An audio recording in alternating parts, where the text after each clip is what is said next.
আসসালামু আলাইকুম এভরিওয়ান, আপনারা সবাই কেমন আছেন? আশা করি আল্লাহর রহমতে ভালো আছেন। তো আপনাদের ঈদ কেমন কাটলো? আমাদের ঈদ তো বাড়িতে থেকেই কাটলো, যেহেতু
খিচুড়িতে ধনেপাতা দিলাম।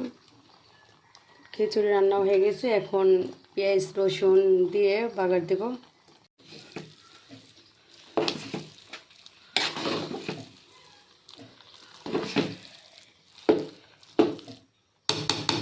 দিয়ে দিলাম পেঁয়াজ কুচি।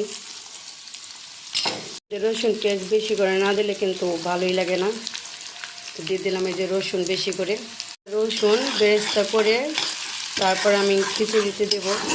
এভাবে খিচুড়ি রান্না করে যদি বেরেস্তা দেওয়া যায়, খিচুড়িতে গ্রান আসে, আবার খেতেও কিন্তু ভালো লাগে।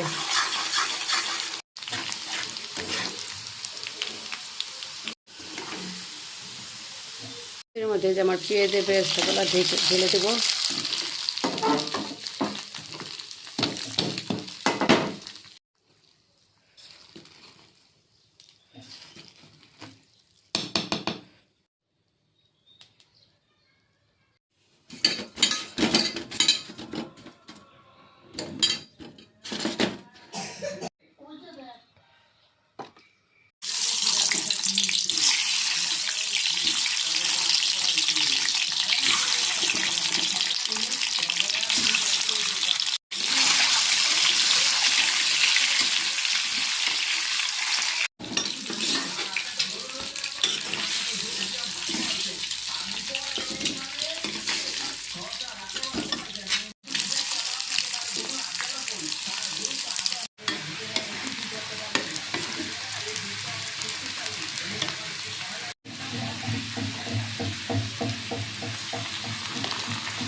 এই যে রান্নাবান্না শেষ।